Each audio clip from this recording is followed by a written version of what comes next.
Welcome to Crawlspace. I'm Tim here today with Lance. Lance, how are you today? I am doing fantastic. It was a wonderful weekend. I hope everyone out there is doing great. How are you, Tim? I am doing well. Thanks a lot for asking. You're welcome. We speak with a new friend in this episode, Lance, a fellow podcaster, someone who has a job that's completely outside the investigation field. It's quite interesting. His name is Ken Davies, and his podcast is called The Mysterious Case of Fred the Head. You all need to check out this podcast. It's up to 29 episodes. And Fred the Head is an individual, a man whose remains were found in this shallow-type grave in England in 1971. So we've just passed the 50th anniversary of this discovery, and Ken has really picked up the gauntlet on this one to try to figure out the mystery of Fred the Head. Yeah, it's a fascinating case and a really compelling podcast. I'm almost kind of just completely amazed that he has put together this amount of content really in a consumable way. The show is great and informative, and I really think he's getting somewhere with this mystery. I really think our audience would appreciate this podcast as well. Yes, very well said, Tim. I think the listeners are going to dig this one a lot. So we are actually coming up on the 51st anniversary of the discovery on March 27th. Okay, so make sure to check out the show notes and listen to Fred the Head. Lance, we've got some exciting announcements. We've got two pretty exciting announcements that we can talk about right now that we've talked about in the past. One of them is our new subscription service, and the other one is CrimeCon. Which one do you want to tackle first? Well, I guess let's get into the subscription service, Lance. It's a new show that we're doing, and we're really trying to bring a lot of bonus content to our audience. First of all, it's ad-free episodes. I know we'll occasionally get the negative review about, oh, it's too many ads, or, well, we've got a perfect solution for you. It's this subscription service. You can get all the episodes ad-free. And you can also get bonus content. Our old Patreon show is up there, as well as our new Crawlspace Crypt that we're still working through the title of, but I think we might be settling on that. But it's kind of a behind-the-scenes look at what we do here at Crawlspace Media and the shows we produce and really how we work and interact. And depending on which tier you elect to be a part of, you can get those bonus episodes, the ad-free episodes, and then we'll do things like Ask Me Anythings, and we can have listeners join in. So there'll be a lot of bonuses, and we are moving all of our content, like you said, from Patreon to Supporting Cast, the new subscription service. And I've said it before ad nauseum. It is not because Patreon has done anything wrong. Supporting Cast just has more of the resources that we need, and we were introduced to this platform by our new partners over at Glassbox. Amazing individuals, great company. They help to refine your brand and sell ads, so we can't thank them enough for all that they've done. They will also be at CrimeCon, so I think that was a pretty good segue. That's what they call a pro segue. Wow, you are a pro. And yeah, we're going to CrimeCon at the end of April, and it's going to be an absolute blast. We're going to try to do 2 live shows there, one Crawlspace, one missing. We have submitted these to the good people at CrimeCon, and we're waiting for official confirmation. So once we have our time slots, we'll let you know when and where that's going to happen. And you can use code Crawlspace at crimecon.com when you check out for your standard badge. You'll get 10% off, Lance. Who doesn't want to go to Vegas on April 29th? Who doesn't want to hang out on Podcast Row with us? No one. No one. Code Crawlspace, 10% off. Can't wait to see everybody there. So thanks a lot for listening, everybody. Make sure to check out The Mysterious Case of Fred the Head, and we're going to cut to commercial right here, but we'll be right back with Ken Davies. Thanks a lot for listening.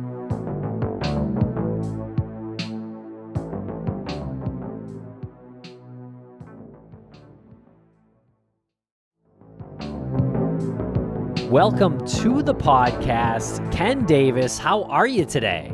I'm very good indeed. Thank you for inviting me on the Crawlspace podcast.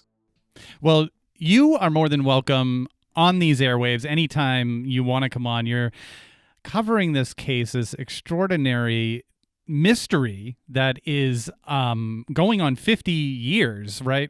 It's been going on like almost half a century, and I do want to get into it. But I can't help but notice the jersey behind you.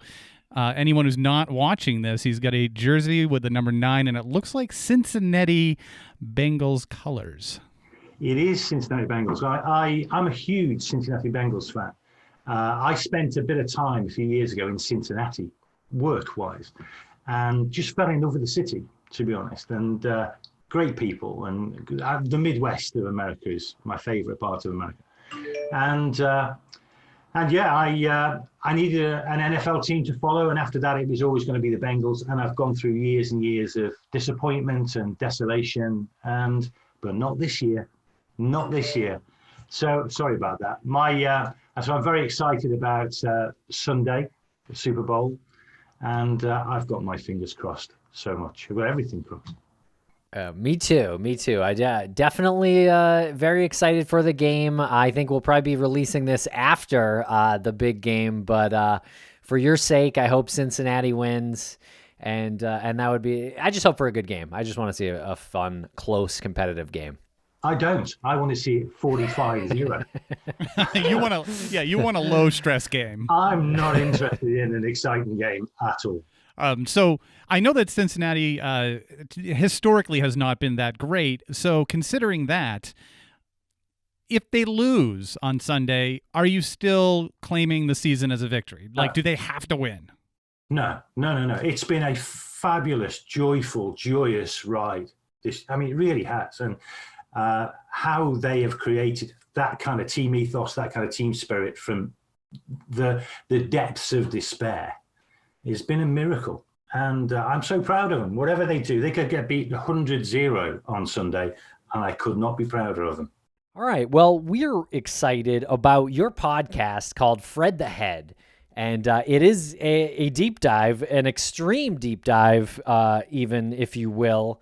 Can you tell us a little bit about your background? Who are you, and why did you take this podcast on? Well, it's entirely fateful. So I don't have any kind of background in investigative journalism or certainly broadcast media. Never done anything like that before. But I run a media business. But we're more in events and websites than we are in broadcast media. But I've done a lot of interviewing over the years. I'm not in the first flush of youth. I've been around. I've been on the planet for a few years. And in those years, I've done a lot of interviewing with a lot of different people. So I kind of knew the technology, but I certainly didn't go into this expecting to end up producing a podcast. And how I got into that was extremely fateful. So we'd moved house. We'd sold a house where we were living and moved to this little picturesque village in the middle of England. And it is the quintessential English village as well. Lots of Americans would have in their mind what a country village in the UK would look like. Well, this was it, a place called Newton Solney. And I've kind of always been interested in history anyway. And that kind of place has a deep history. And deep for England, which means thousands of years. So people have been living around there for over 1,000 years, so Anglo-Saxons and Vikings and things like that. And I was interested in that. And I happened to be just looking at the kind of history of the village as we moved in the weeks after we'd moved in. And I came across in that process, completely accidentally, a story about someone being found, a dead body being found, literally 300 yards away from my house. And I thought, well, that's interesting. And this was back in 1971, so it was in the recent past. I thought, that's interesting. And let's look into this and see what happened, who he was, who killed him, how it all turned out. And I quickly came to realize there was no turnout. Nothing happened. No one was identified as being that body. No one was identified as being the perpetrator. It simply hit a brick wall about a year after this body was found with no revelations whatsoever. So I'm intrigued by that point. So, well, what really, in England, that doesn't happen. I should put that in context. There's probably 13 undetected John Does in the UK in the whole of the last century. So this is, the States is different. In England, everybody gets found because, it just doesn't happen very often. So this was really, really unusual. But anyway, I left it there like any normal human being would leave it there, move on, and think about other things. And I was back in the office in the office I used to run in a place called Derby, which is about 5 miles away. And I happened to be having a conversation with someone who worked in a different company in that office. And I was saying, hey, I've just read this really weird story and I don't know what it's all about, but someone got found 300 yards from my house, never been solved. It was found by a man called David Nathan. And I mentioned this to this guy. I said, it was found by this guy called David Nathan. And he said, I know him. I said, no, you won't know him. This is from 50 years ago, this fella found him. He said, no, I know him. And I could put you in contact with him if you wanted me to. And so I ended up, very fatefully, ending up with the telephone number of the man who found him.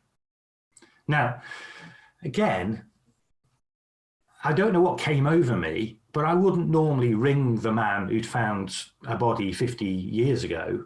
But one Friday afternoon in the office, I'd kind of, it was Friday afternoon in the office time, kind of run out of things to do by 3:00.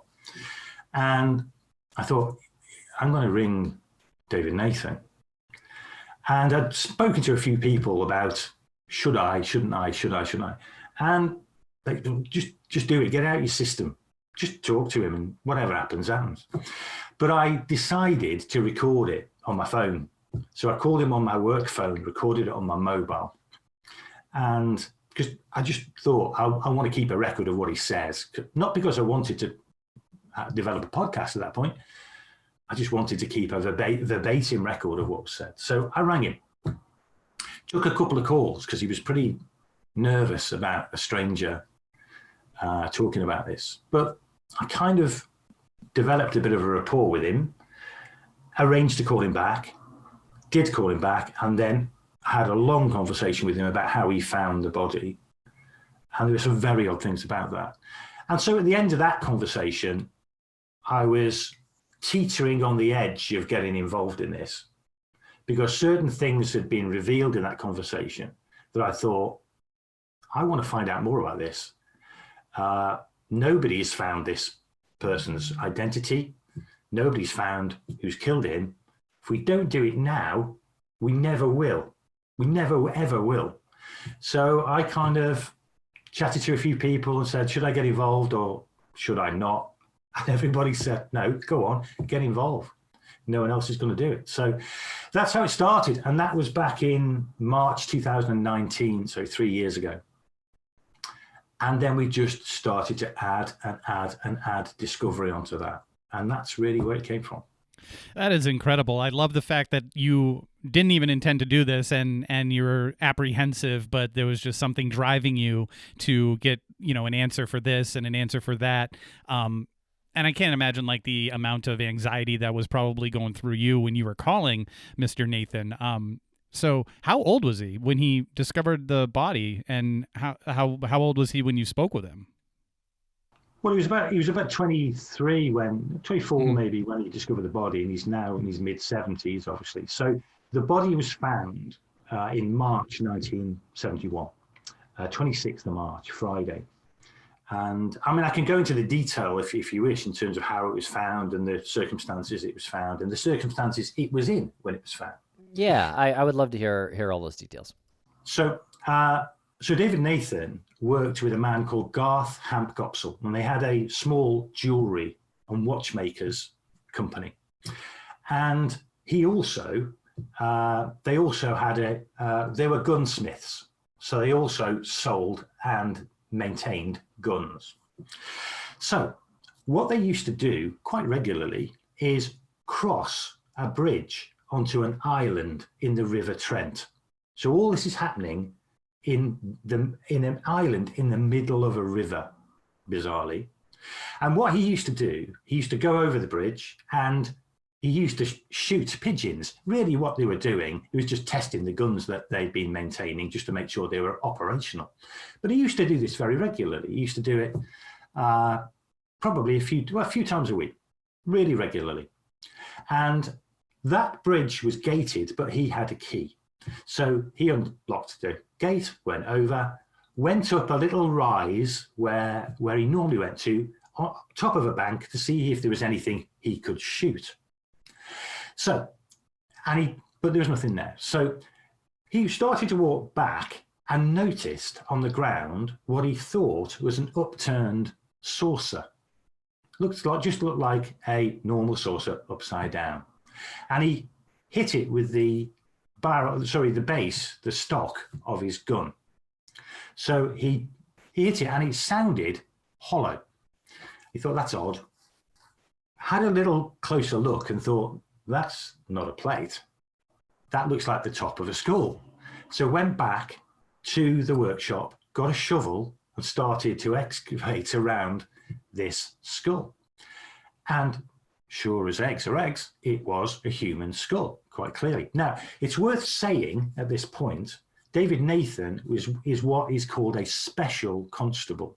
So he's involved with the police force, but he's not a policeman. He's kind of an auxiliary policeman. So he knows the police people.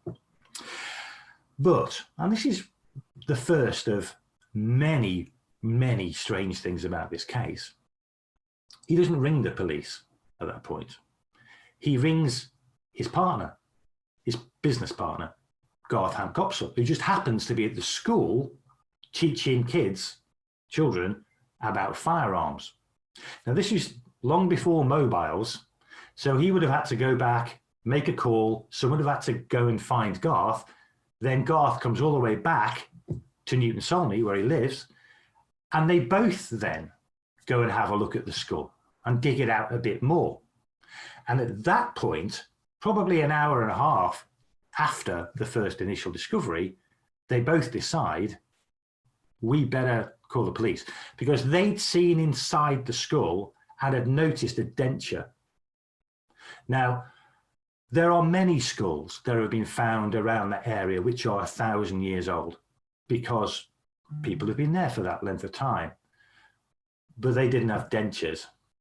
This is something which was clearly modern, and therefore they said, we've got to do something about this. So they rang the police, and the police descended on the scene. But by that time, it was late. It was about 7:30, which in March is dark over here. And so they couldn't do anything that day. So they erected a screen around it and then came back on the Saturday and started to properly excavate the body. So that's how the body was discovered. Okay, interesting. So Fred the head is not just a head.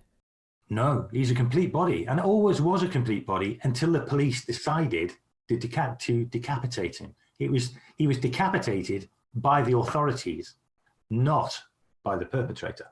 So the perpetrator kept the body, it was in one piece, but there were strange things about the burial.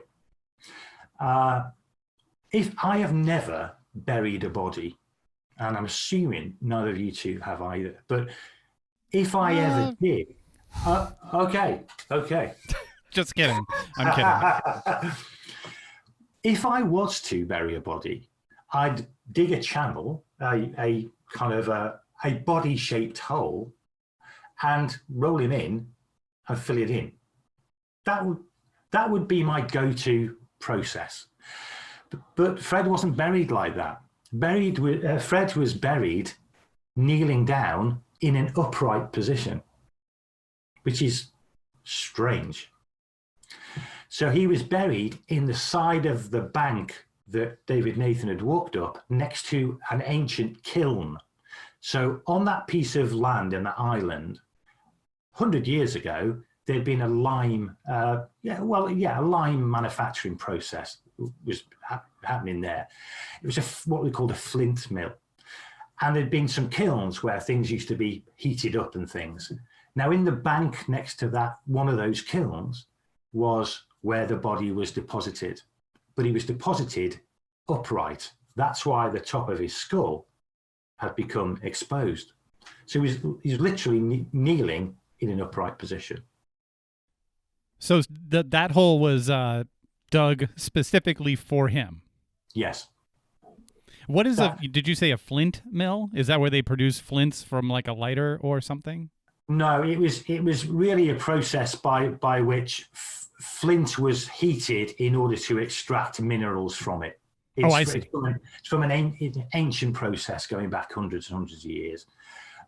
So it was an industrial process, but there were ruins of that factory, if you like, there from 100 years ago, and it's in the ruins of that where this hole was dug and Fred was deposited. Now, it's also probably worth saying that site is extremely unknown to even people who live in the area of Newton Solney and Winds Hill, where this village was, and Burton, which is the big, larger town next to it. No one knows that site. Extremely difficult to get to. So whoever did put him there definitely knew it. And that is one of the clues in it, of course. You would not find it. Right. So it's kind of an old or maybe ancient area, but the body wasn't ancient? The body was definitely not ancient for a number of reasons. Firstly, he had a denture. So obviously they weren't really in that form available until the 30s and 40s in the UK. But also he had a ring. There was a ring on his right hand wedding ring finger. Now, everybody in the UK, if they get married, wears a wedding ring on their left wedding ring finger. This was on the right wedding ring finger. And that was a plain gold band. But it was a woman's wedding ring. This was a man with the hands of a woman. Now, if I took my wedding ring off and put it on, or if my wife took her wedding ring off and put it on my finger, it would not fit on my wedding ring finger. It just wouldn't fit. And that is the case in the vast majority of people. But in this instance, the wedding ring on his right wedding ring finger was a woman's size. So therefore, he would have been in the bottom 5% population of male hand sizes. Sorry to interrupt. It was a woman's size or a woman's style ring? A woman's size. It was as plain a band of gold as you can find. So men wear very plain bands of gold. So do women. This was one of those, but it would have been sold as a woman's ring because of the size. I see. Now, the other aspect of that, of course, it was hallmarked. All gold in the UK has a hallmark, and those hallmarks identify certain things about that ring. They identify who made it, and they identify when it was made, and they are entirely trustworthy. So we could tell, or the police could tell back then, that by looking at the hallmark, that ring had been made either in late 1967 or early 1968, could not have been made at any other time.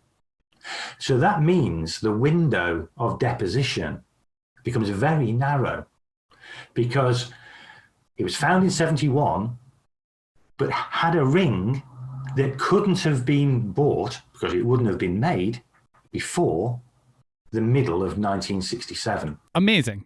I happen to know that because my father was left-handed, he wore his wedding band on his right hand because that was not his dominant hand, and it was less of a chance that that would get damaged at work. So if he was working with his left hand more, he didn't want to lose or damage the wedding ring, so he wore it on his right hand. Is that where the line of thinking is for Fred the Head?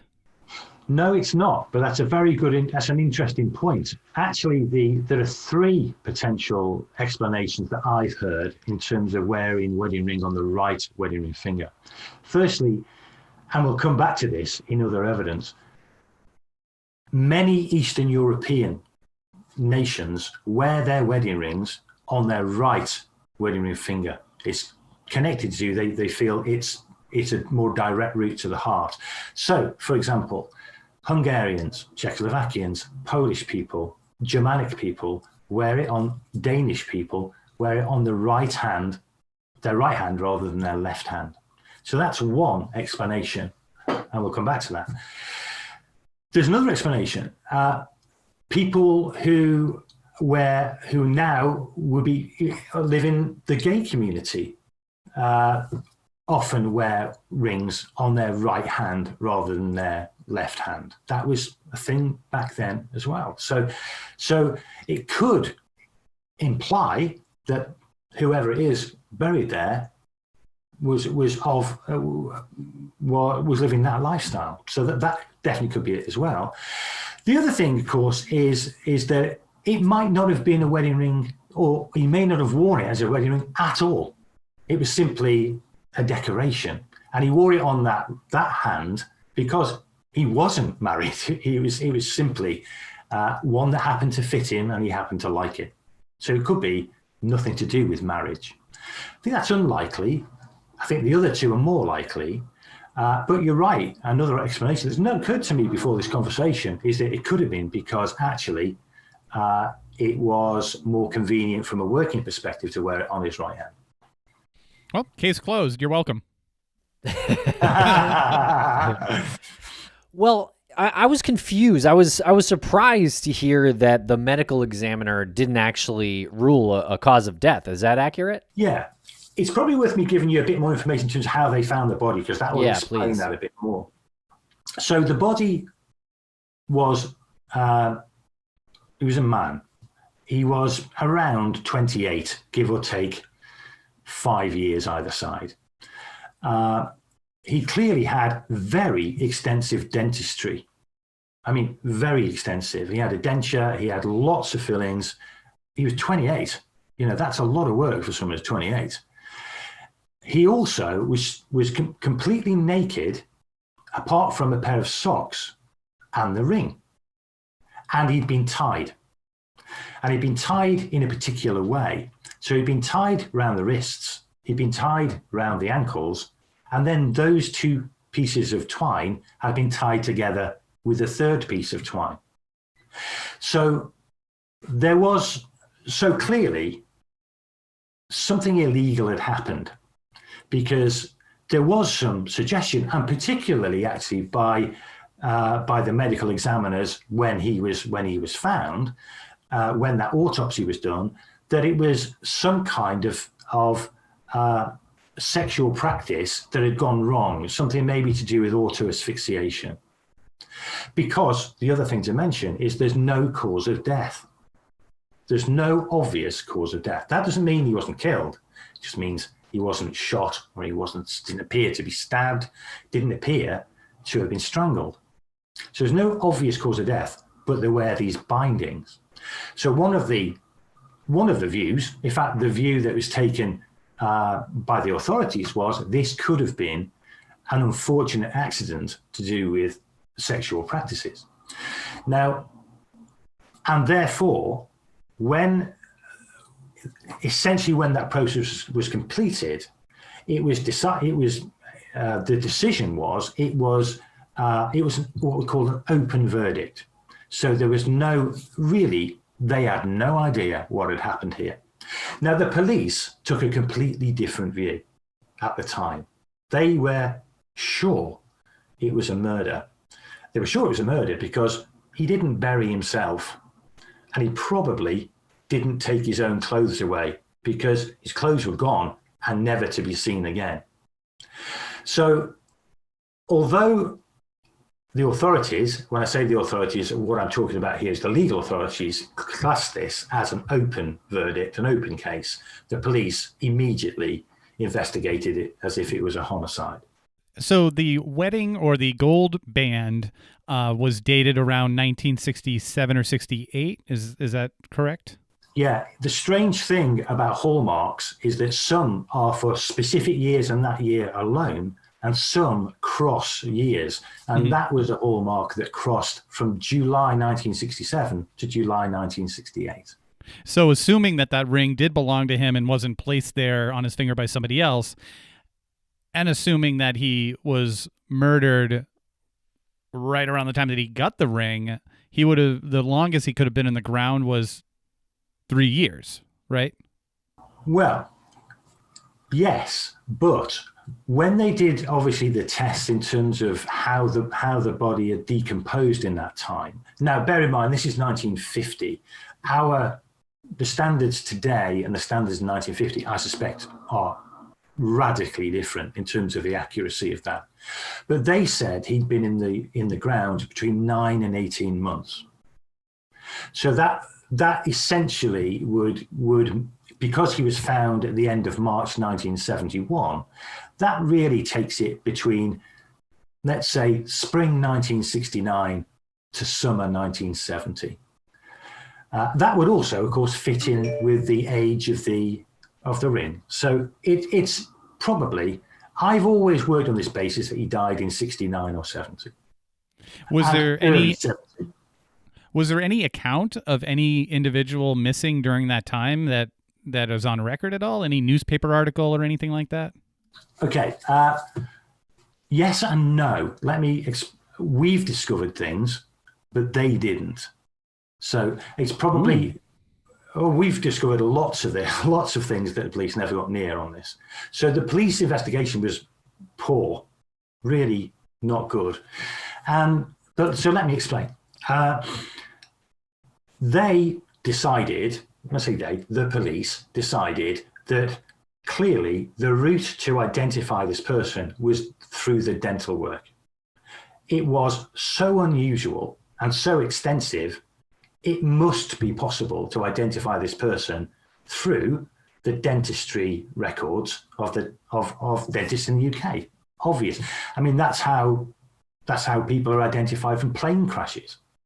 So they're certainly going to be identifiable from this body in this tiny village in the middle of England, miles from any big town. It's going to be easy. So that's what they did. And that's it. They threw everything at that.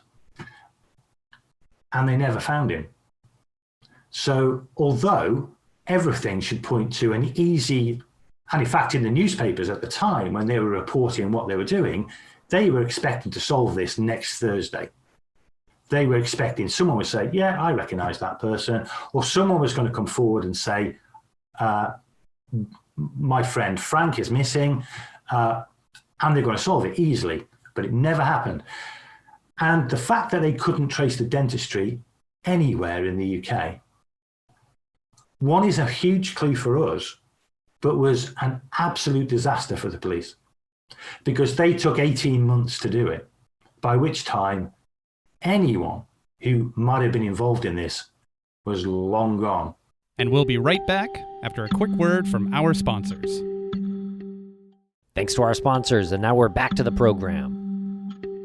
Yeah, just a quick question about how they searched for who would have performed that dental work. You said that it was extensive and unusual, so it would have stood out in any dentist's recollection that someone would go through, especially back then, right? Because it must have taken maybe years to achieve that type of dental work when you're talking about like healing and, paying for it. Like, how did they not find anybody? Because he probably wasn't here. That's what they never thought that. That's what, of course, most people would now deduce. There was very unusual aspects about this dentistry. The way the dentistry had been performed, he'd had two teeth extracted and replacements put in on the same day. That just doesn't happen in the UK. There was extensive other types of dentistry. So what they did was they literally interviewed all the dentists within 150 miles, didn't find anyone, then exhibited his dentistry at the UK's main dental exhibition in 1971, which literally the whole dental industry went to. They published all his dentistry in all of the dental publications around the UK. Absolutely nothing came back. But all this took years. It literally took 18 months to do. So they found, because they were convinced that was the route to solving it, and because it wasn't, they kind of let some of the other things not happen. So for example, it's an important point to mention that this deposition site was right next to a really big mill. So they made bread and essentially wheat. It was a wheat grinding mill, really old fashioned one, where they used the river to power the water wheel. Very old-fashioned mill called Greensmith's Mill. Now, Greensmith's Mill was across what we call a weir from the deposition site. Now, a weir is like a small dam that controls the level of water. I don't know what you'd phrase it as in the US, but it's literally a built embankment in the river to control the water supply into the mill. And occasionally, people who worked at the mill would have to go across the bridge where the body was to get to the other side of that weir to clear any debris off that weir, because if the debris stayed on the weir, it would destroy the weir. So it needed to be taken away. So the mill, with all its people working there, with access to the deposition site, because you could also walk across the weir if the river was very low, no one at the mill was ever interviewed. I know now 5 or 6 people at that mill, none of them were interviewed. In fact, very few people were ever interviewed in the vicinity about the death. Well, that's frustrating because I think it sounds like the area could hold some real clues. Obviously, in addition to the dental work, I think his socks that he was wearing, I think that's something I want to ask you about as well. But it does seem like it's a small area and not many people would have even been aware of that exact spot. I would imagine less than 100 people knew that spot at the time. I mean, that's a huge clue. So that it's almost shocking that this hasn't been solved. It's shocking, but it's a God's gift to a podcast, isn't it? I mean, if I should go to church on Sunday and thank him for delivering me, Fred the Head, 300 yards away from where I was living. Well, because not this Sunday, because you'll be watching Cincinnati. That's right. That's not till 11 o'clock at night in the UK, so I've got plenty. Oh, you have plenty of time. Plenty of time for both. While you're there, yeah, have him or her put in a good word, some good energy. I'm there all day until 10:30 on Sunday night. So, but you're right. This is the weird thing about it, because that particular deposition site has only 4 methods of getting to it. And these are those 4. 1, over the bridge. The bridge was locked, had a locked gate, but you could get over the bridge because that's what David Nathan did to find it. So you could go that way. The second way was going round through, there's a small track off a bridge over the River Trent that would eventually take you to that place. It's a place called Bass's Meadow. And not many people knew it, but you could get there that way. So that's a possibility. Someone could have gone across Bass's Meadow to take him there. The third way is over the weir, this small dam. When that gets very, very low, and the River Trent gets very low and it gets very high, it floods as well. But when it's low, it's possible to walk across the weir from the mill. So that's the third way. The fourth way is by boat. Now, someone could have come by boat. You couldn't get past the weir, but you wouldn't have had to get past the weir to deposit the body there. Now, taking a body by boat is an extreme way of doing it. And I don't think for a moment that's what happened, but that is the fourth way. But the point is that space where he was buried was so unknown to people and so inaccessible to people that in and of itself, it's a huge clue that he was buried there. I've spoken to a lot of senior investigators and homicide detectives in the UK since starting this. Every single one of them has said, people do not bury bodies in places they do not know, because they need to know the entry, they need to know the exit routes, they need to know they won't be disturbed, they need to know what they're going to need to bury the body. They may have prepared the hole before. So it's absolutely certain, in my opinion, that whoever killed him or was involved with his burial knew that site. Yeah, it does. It does sound like that, and I do want to ask again about David Nathan. And I know he said he was sort of looked at as a suspect or something originally. What was that experience like for him? I think it was a tough one. I've got to know David quite well. I mean, I speak to David probably once a month or so, just in the course of the more investigations, and more things have come to light on that. But I do still believe, and I haven't really ever changed my view on this, is that he was the unfortunate person who found him. Lots of people, certainly in the early days, I think, suggested more than that. I don't. I have no reason to think that he's anything but the person who, unfortunately, in this mystery, has a very central role through no making of his own. He found it by accident in the sense of that was his playground. I mean, he was there 3 times a week. I mean, he had a reason to go, but he never, ever saw anyone there. No one ever saw anyone there. I mean, when I've been there myself now, you can't really get to the actual site now, very close to it. You'll never see anyone there. So it is, and everybody who I've spoken to who lives in the vicinity, and of course I've spoken to lots of them now, all say the same thing. Whoever buried that body knew that space. And you mentioned that you spoke to a lot of members of law enforcement, investigators, and they gave you some information on, burying a body, and some insight on that. How often do you speak with law enforcement about this case? How are you received? And is there anybody actively working on it? It's a tricky one. It's considered an open case.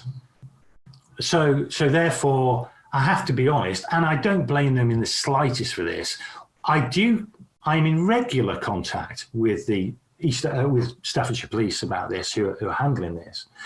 And if anything I come up with, and I think they need to know about this, I let them know about that. But there isn't a lot coming back the other way. And it's an open case, so why should there be?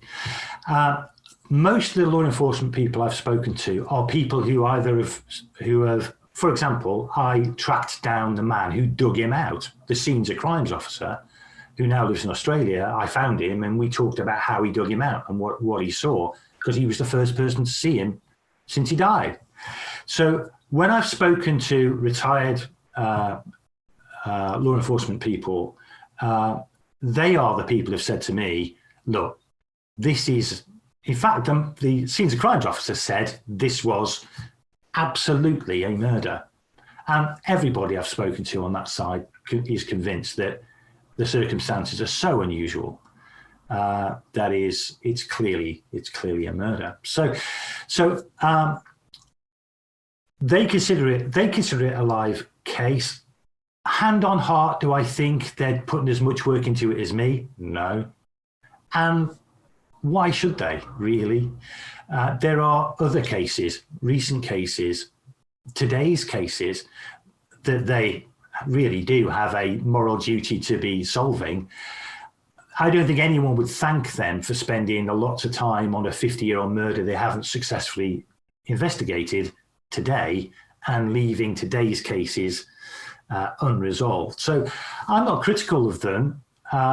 In fact, I'm kind of glad they're not, because it gives me the free space to do my thing.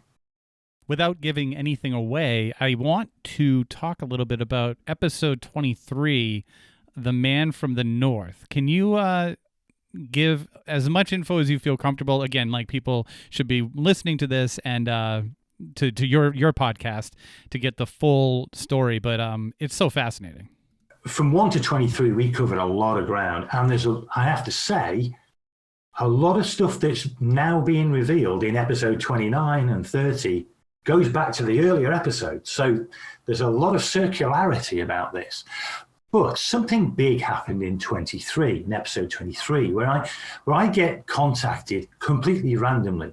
Now, it's worth saying, when I started this podcast, one of the purposes was to raise awareness of the case, raise awareness outside the UK of the case, because it increasingly became apparent that this person wasn't local.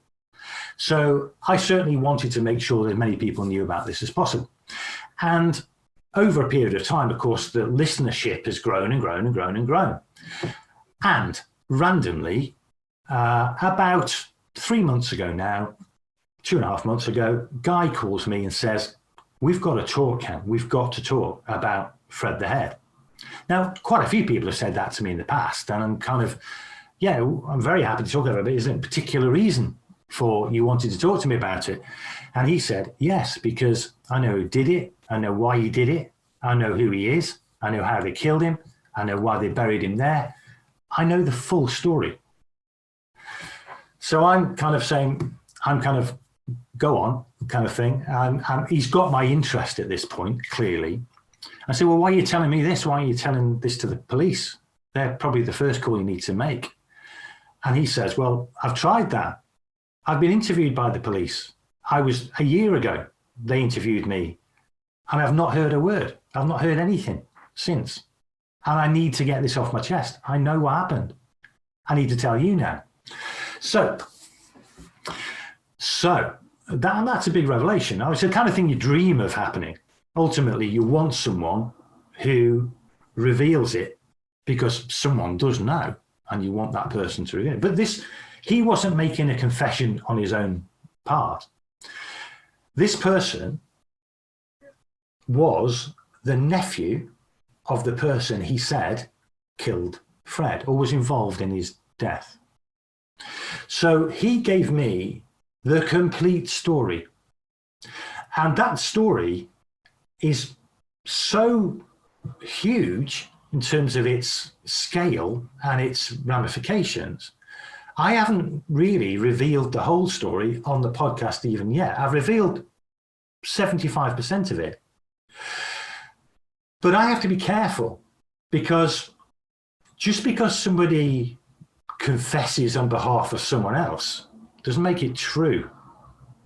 So my job then, in this aspect of the case, was to try to piece together whether I could verify what I'd been told. So episode 23 is me telling the story I was told, 70% of it. It gives the full picture in relation to Fred as to how he died, why he was there, who killed him, how he was killed. But then episode 24 and onwards has been me trying to work out whether that's true or not. It could be the work of a fantasist. I know the person who's told me that quite well now. I happen to like him. I don't know. And what I'm going through at the moment is a process of trying to verify whether what he's claiming can possibly be true. And that's a process that is taking a long time and will continue to take a long time. But it's an important thing to say, there's a number of threads in this. So that just becomes one of the possible explanations. But there are probably 4 other possible explanations for who Fred is. And that becomes one of those strands in the rope that I've got to pull and pull and pull until I can break it. And one of them won't break, and that will be the explanation. But that's just one of them. But it's an incredibly intriguing one. And did you take any of this information to law enforcement? He's already done that for me. So he's been to law enforcement. He's sat down with law enforcement for 3 hours and said, this is what happened. He did that a year ago. And they've just ignored it, as far as I can see. And you believe him, or you consider it to a degree? I'd say I'm about 45% convinced. I have a process that I go through. I mean, I come from a science background. I'm a chemist. So I'm kind of go through it in as scientific way as I possibly can. So if I'm trying to prove something, I do it experimentally. Essentially, he's making a claim. Well, I'm going to test that claim. So if that claim is, let's give you a simple one. I am the nephew of a man called this. We call him Mr. A. Well, that's a claim. And it's a claim that has to be true for everything else to be true in this story. So therefore, one aspect of the process I go through is to identify whether he really was the nephew of that man and whether that man did really exist. And I can do that through births, marriages and death certifications in the UK. I can do it through Ancestry. I can do it through Find My Past, all those kind of things, genealogy sites. I can find out whether that person really existed.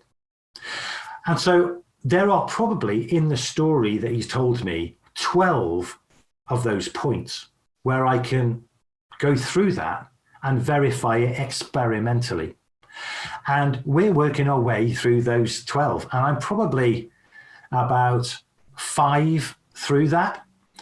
And I would say so far, even though it's incredibly far-fetched story, it's got over the hurdles so far. But that doesn't mean it's true. It means it's 40% through the process of being proven it's true. If even one of these 12 is false, the whole thing's false. So I have to wait and go through it in a systematic way. Interesting. What about the John Doe, I guess, Fred? Is it thought of that he's from a different area? And I'm spoiler alert, but I'll give it some tasters, because there's nothing to talk about if I don't talk about what we've done in the episode, these 28 episodes. One of the things that we did, I started to look around for any work that had been done on this skull. Now, bear in mind, at this point, thanks to law enforcement, we have a skull and we have a body. That body's already been buried, and it's buried with 4 other people in this cemetery near Burton. But the skull has not yet been buried, and this is back in 2015, long before I got involved with it. But police given up on it, really. We need to bury the skull with the rest of the body. We can't keep this skull on our shelves forever. It needs to go with the rest of the body. So they get in contact with the University of Derby, which I find out absolutely accidentally, and ask the University of Derby, which is the local university, to do a 3D image of the skull. So they do. And then they reinter the skull. But not only did they do a 3D image of the skull, they put this skull through a software program called Cranid. Now, Cranid is a software system, a database, which has got the measurements of tens of thousands of skulls around the world. Really because to see if there's any kind of correlation between geographical area and skull types, effectively. And they put this skull through that system. I don't even know if the police still know this, but they did. And I spoke to the guy who did that piece of work. And bear in mind, if this person died in 1969 and 1970 in England, everyone was pretty much English. There were some people who were in the UK who had originally come from India. There were some who had come from the West Indies. But 90%, and certainly where we're talking, in this little village in Burton-upon-Trent, 95% of people were from the UK. You would expect that skull to come up in that database, definitely English. Has to be. But it didn't. It came up as Eastern European, Hungarian, Danish. Now, these things are not definitive. So it's very important. That kind of software is part of the toolbox of people looking at these things, but in and of itself, it's not definitive. So they couldn't say he's definitely Hungarian, but the probabilistic view was this person probably Hungarian or Danish, and then English. So I'm thinking, well, this is huge. He's not English. This is why they couldn't find his dentistry. This is why they couldn't find anything to do with him. This is why no one reported him, because he wasn't from the UK. So I then realised I need to be looking for Hungarians. That's a start point. Hungarians. We may move on to that later. In fact, in the work I'm doing, literally today, we're moving on from that. But I start looking at Hungarians, and I find that someone working at the mill was Hungarian. Now that of itself is weird. So I start looking into the Hungarian working at the mill, a man called Frank Kuhn. Frank Kuhn was married to a lady called Waltraud Kuhn, German lady, and they had a daughter called Zoe. Now, Frank, Waltraud and Zoe emigrate to Australia about 6 months after the midpoint of when this body's killed. So very soon after this body would have been killed, Frank, the Hungarian, and his wife and his daughter clear off as far away from Burton as pretty much you can get to. Now, this starts to be, for me, a smoking gun. Whether it's a smoking gun in the end, we'll find out. But what am I going to do? Because he's in Australia and he's dead, as I work out. So I find Frank's daughter, Zoe, in Australia. And she lives in the outback, middle of nowhere in Australia. So one day, because by this stage, I don't mind ringing anyone up because I've got so used to it. It was way outside my comfort zone before, way outside. But now I'm ringing total strangers and asking them very impertinent questions. So I find Zoe in Australia and ring her one day and say, Zoe, I need to talk to you about the mill. And I established this amazing relationship with Zoe.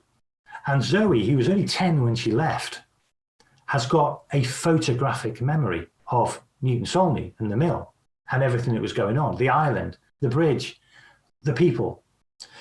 And her father, Frank, was an amazing man in his own right. He was a multilingualist. Everybody used to come to him who wasn't from the UK to get his help. But there were some very suspicious things because at the time they emigrated to Australia, the Kuhn family also tried to emigrate to South Africa, to Canada, in fact, anywhere that wasn't Burton. And the only reason they ended up in Australia was their acceptance came through first. So off they went, which is odd. Certainly, I can understand why people emigrated. Lots of people did emigrate, but their process of emigration just seems strange. It was like, we want to be anywhere. Canada, South Africa, Australia, New Zealand, anywhere but here. So anyway, I get to know Zoe very well. And through those conversations, we've got to be able to piece together a lot in terms of what was happening in and around that area in 1969 and 1970. Don't want to give too much away, but there's lots and lots and lots of things that would come out of that. That's incredible that she was so receptive to it and you're working with her on a productive level. I think that's fantastic. And it kind of starts to play out in my head, like less of you discovering this mystery and more like the mystery discovering you. And because a lot of the things that you've said were just happenstance and accident, and where you're sitting right now, that's actually very close to the location. Is that? Well, we moved about a year ago Okay. back to Derby. So I'm now 4 miles from it, but I was 400 yards from it. Yeah, see, something like that to me is like fascinating that, that happened. And you also said something about the University of Derby where by accident you discovered or they ended up doing these recreations. How did that come to be? Well, that was completely accidental in the sense of me finding out they'd been involved at all, because I rang their head of forensic science because early in the process, I thought I need a forensic science input into this. I'm doing all the discovery of people.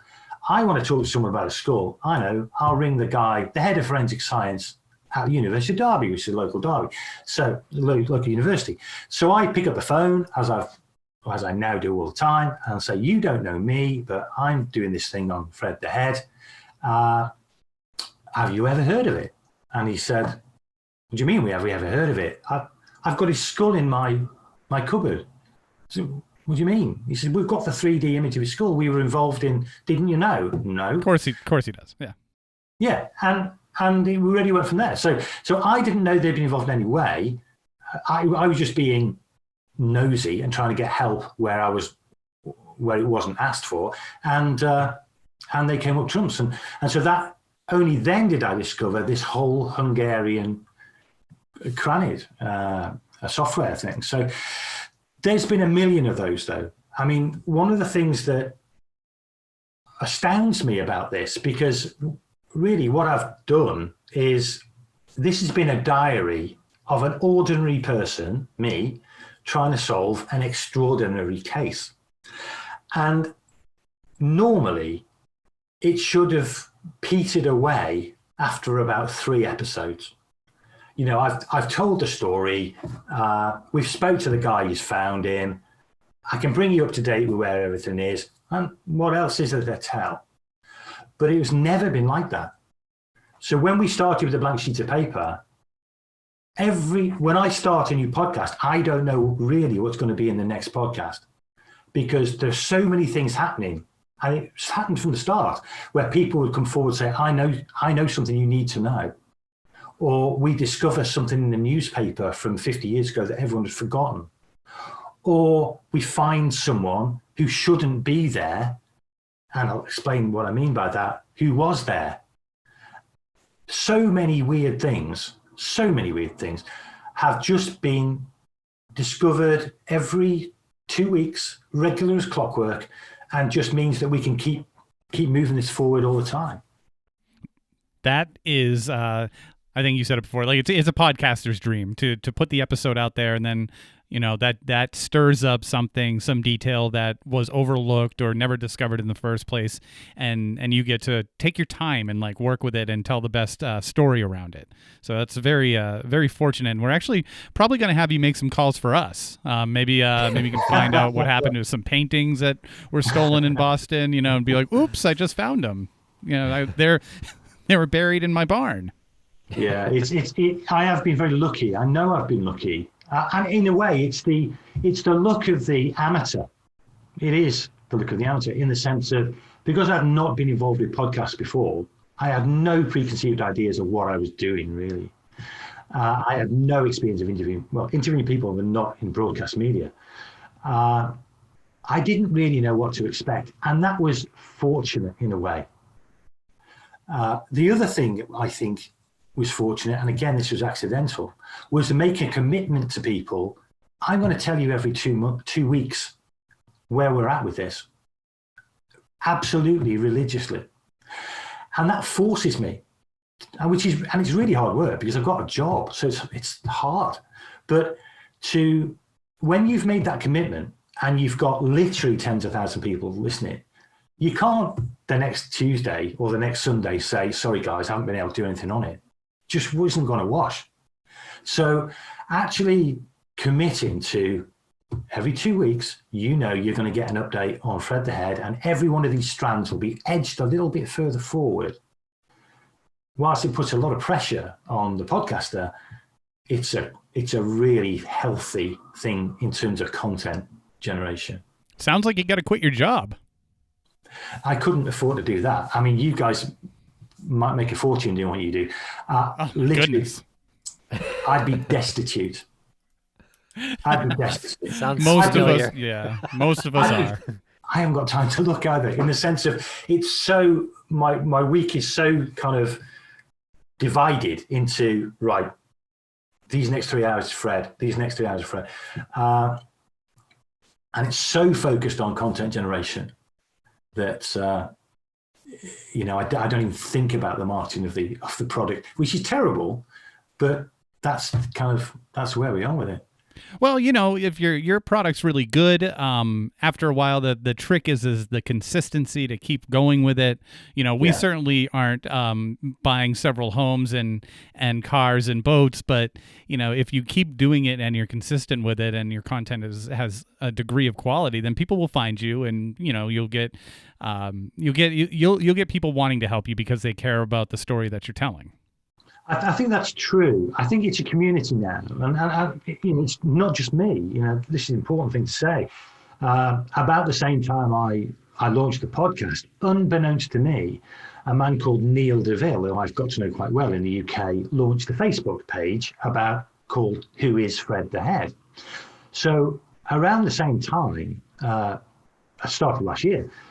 Independently, we were both thinking about this poor man. So he'd launched this Facebook page, and I was already into producing the podcast that hadn't been released. So obviously we kind of touched base and said, look, we should do these two kind of things in tandem. I didn't want to create a Facebook page when there was already one being produced.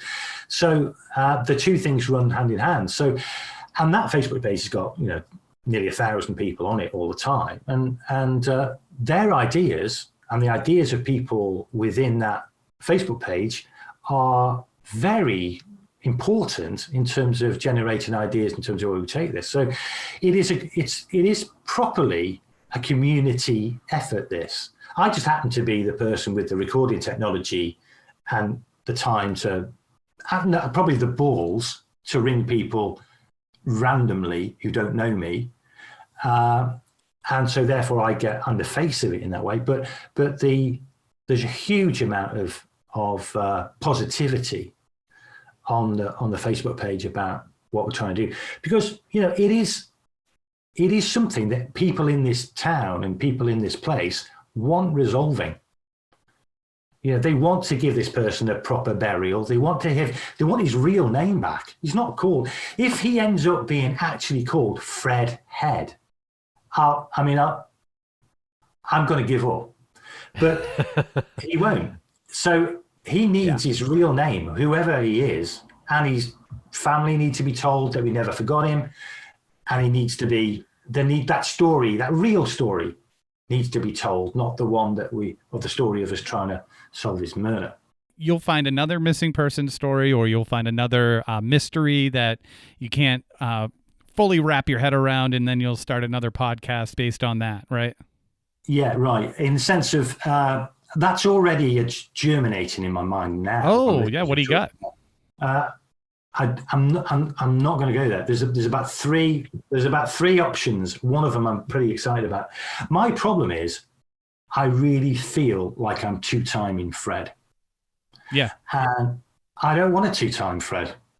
People have two-timed Fred for 50 years, and that's why he hasn't been solved. So I have a problem with that in the sense of I feel incredible guilt about two-timing Fred.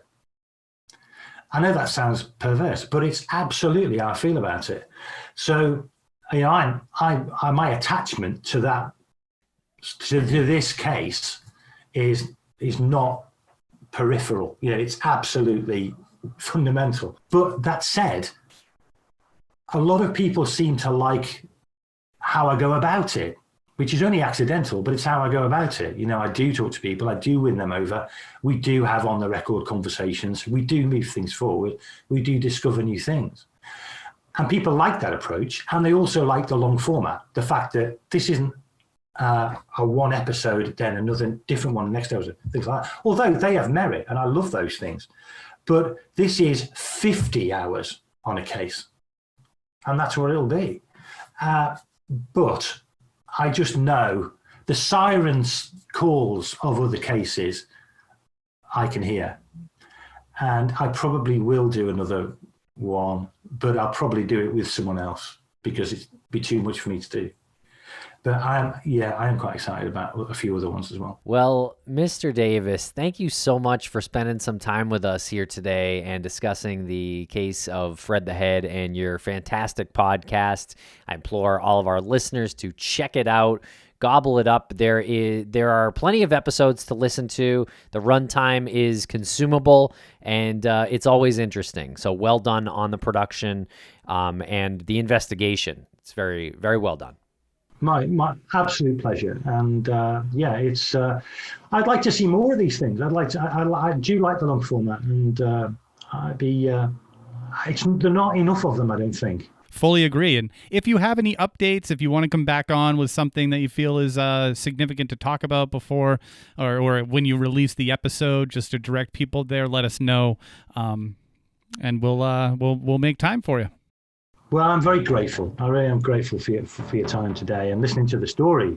Don't often do these things because I'm mainly got my nose to the grindstone in terms of solving this. But it's great to talk to other podcasters and great to talk to other people who are interested in true crime and are moving things forward. So Tim, Lance, I'm grateful to you guys as well.